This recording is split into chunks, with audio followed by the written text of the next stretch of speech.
আসসালামু আলাইকুম। ওয়েলকাম জানাই শিউলিস কুকিংয়ে সবাইকে। কেমন আছেন সবাই? আশা করি সবাই ভালো আছেন। আমার আজকের পর্বে থাকছে নারিকেল ভাজা পুলি পিঠা। কোনো রকম চালের গুঁড়ির ঝামেলা ছাড়া আজকের এই পিঠাগুলি শেয়ার করব আপনাদের সাথে। আশা করি আপনাদের ভালো লাগবে। চলুন দেখে নিই কীভাবে এই পিঠাগুলো তৈরি করতে হয়। পিঠা তৈরি করার জন্য আমি এখানে একটি মিক্সিং বল নিয়েছি আর নেব 1 কাপ ময়দা। লাগবে সামান্য পরিমাণে লবণ, 1 টেবিল চামচ রান্নার রেগুলার তেল। এখন সবগুলো উপকরণ হাত দিয়ে খুব ভালোভাবে মিশিয়ে নেব। মেশানো হয়ে গেছে। এখন নরমাল তাপমাত্রায় পানি অল্প অল্প করে দিয়ে সফট একটা ডো তৈরি করে নেব। ডোটা মাখানো হয়ে গেছে। এখন একটি কিচেন তাওয়াল দিয়ে ডোটাকে ঢেকে রেস্টে রেখে দেব 15 মিনিট। আর এরই ফাঁকে পিঠার জন্য একটা পুর তৈরি করে নেব। পুর তৈরি করার জন্য একটি প্যান নিয়েছি আর নেব 1 টেবিল চামচ ঘি। লাগবে একটি তেজপাতা, 1 ফালি দারুচিনি আর 2টি এলাচ। আর দেব 1 কাপ ফ্রেশ কোরানো নারিকেল,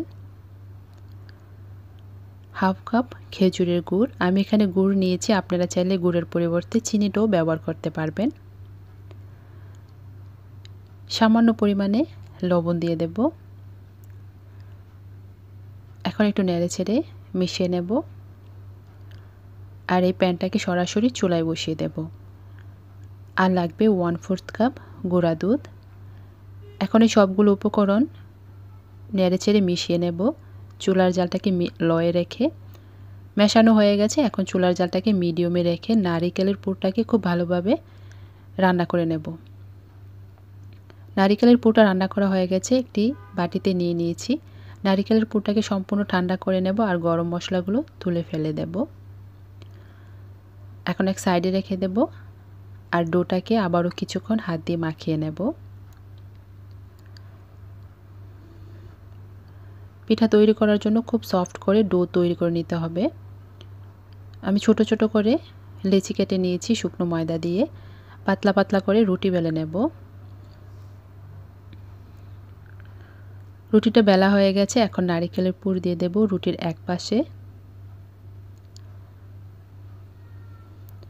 অন্য পাশ থেকে রুটিটাকে এনে এই রুটির সাইডে এরকম করে ভাঁজ করে লাগিয়ে দেব। 2 আঙ্গুল দিয়ে ঠিক এরকম করে চেপে মুখটা বন্ধ করে দিতে হবে। আর এক পাশ থেকে ঠিক এরকম করে আঙ্গুল দিয়ে চেপে চেপে একটা ডিজাইন তৈরি করে নেব। এতে করে দেখতেও সুন্দর লাগবে আর পিঠাগুলো ভাজার সময় পিঠাগুলো খুলে যাবে না। আমি সেমভাবে আরও একটি পিঠাতে ডিজাইন করছি। আশা করি আপনারা খুব সহজেই বুঝতে পারবেন।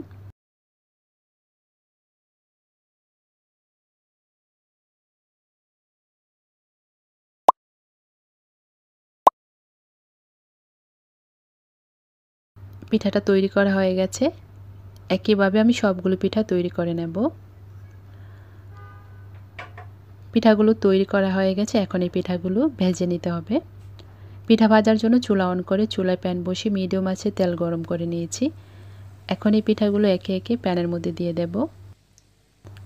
এক পাট হয়ে আসলে উল্টিয়ে দেব।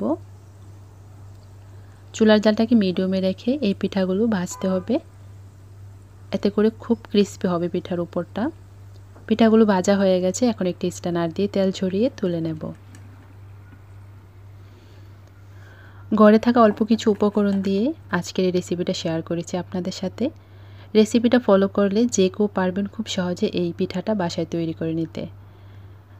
রেসিপি ভালো লাগলে প্লিজ একটি লাইক দিবেন আর চ্যানেলটিকে সাবস্ক্রাইব করে চ্যানেলটির পাশে থাকবেন। আর যারা আগে থেকে আমার চ্যানেলের পাশে আছেন তাদেরকে জানাই অসংখ্য অসংখ্য ধন্যবাদ। আশা করি সবসময় আমার চ্যানেলের পাশে থাকবেন। সবাই অনেক ভালো থাকবেন। দেখা হবে নতুন কোনো পর্বে। আল্লাহ হাফেজ।